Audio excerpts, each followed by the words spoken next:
Gaming.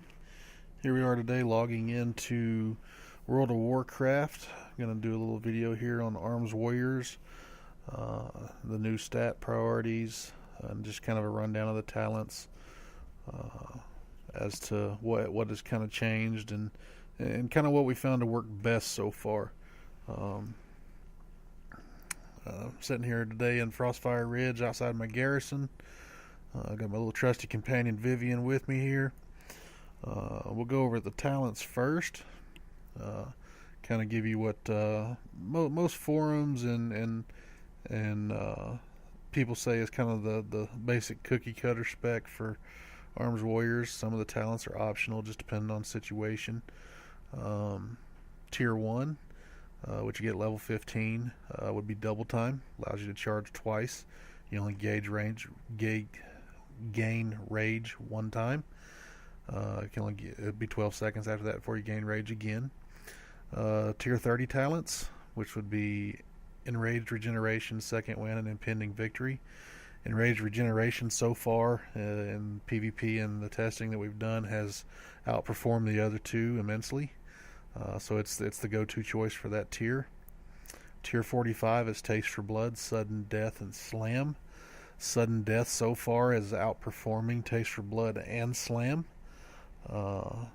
So far on all the stat sheets and everything that we found, it's just not worth it to go with Taste for Blood because you don't really run out of rage. Your rage is pretty easy to generate, and Slam uses a ton of rage. So you rage starve yourself on one end, or you gain too much rage on the other end. Sudden Death it's a free execute. Kind of a no-brainer there when it procs. Level 60 talents, Stormbolt, Shockwave, and Dragon Roar. A lot of people are using Shockwave right now. It's a multiple stun, but you have to be close to the target in order to use it. So if you got a mage just kind of kiting you away and you're trying to catch up to them, Stormbolt's kind of the situational choice for that. So you have a choice between those two. Dragon Roar for PvP, haven't seen it used a lot. Personally, I don't like it for PvP.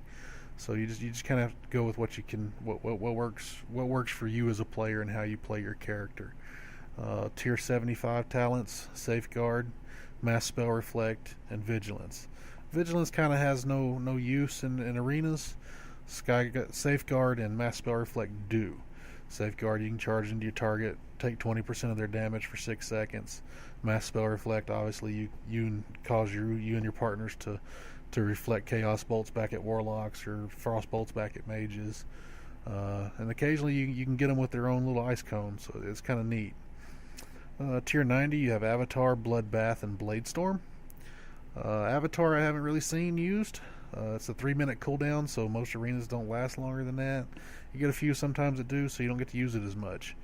Bloodbath and Bladestorm both have a minute cooldown. Bloodbath is pretty much a single target.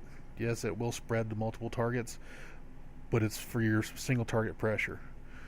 Bladestorm, it's Bladestorm, guys. It hasn't changed. You still hit everything that's in range of your Bladestorm.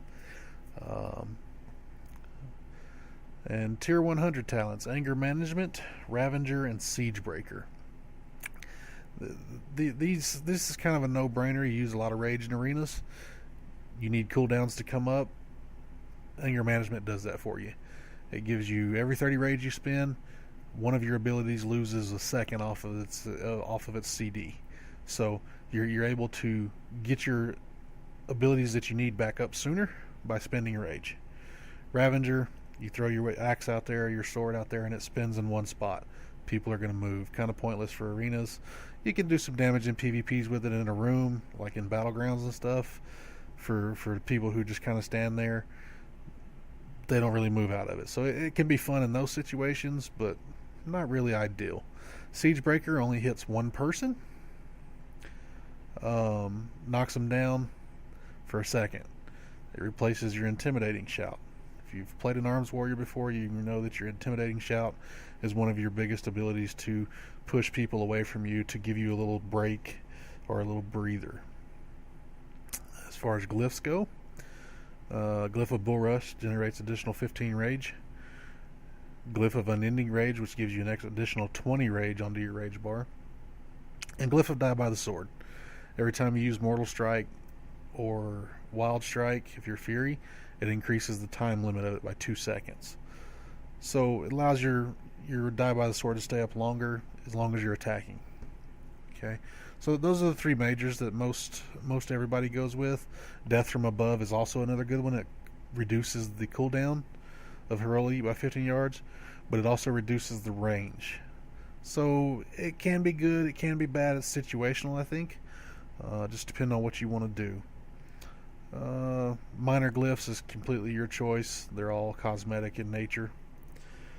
Now we're going to go to my bars here. I use a Razer Naga mouse, Deathstalker keyboard. I love Razer products; they're awesome. So we're just going to go to the setup here. You have battle stance, obviously, defensive stance. One thing that they did with defensive stance this time, Colossal Smash makes you come out of it, Recklessness makes you come out of it. So you have to constantly swap back into defensive stance while playing an Arms Warrior now. Whereas before we could just sit in defensive stance and that was a guaranteed 20% reduction. We still get the 20% reduction, but we have to stance swap, which is the way it used to be back before, pardon the expression, before Blizzard changed everything to make it a little more cookie cutter, a little easier. Now we actually have to stance swap again, which is nice. It's interesting. Shield Barrier, which is a defensive cooldown that we have as Prot Warriors, we can also use as arms. As long as we're in defensive stance, we can spin Rage on Shield Barrier, which is 20. It's a 20 Rage cooldown. We can spin the Rage on it. We can absorb some damage, and just keep absorbing. Use our Enrage Regeneration to gain our health back. Rallying Cry, we have that still. Heroic Throw, we no longer have Shattering Throw. You can glyph Shattering Throw. That is completely up to you as to what you want to do, but you can glyph it. A lot of warriors for arena do glyph it. It is a glyph that I use from time to time because you go against all these pallies now, because pallies are a lot of fun now. So, you go against pallies, you need to break a bubble. It's the way to go. So just a basic rundown of the attacks. We lost Heroic Strike. We no longer have it as arms.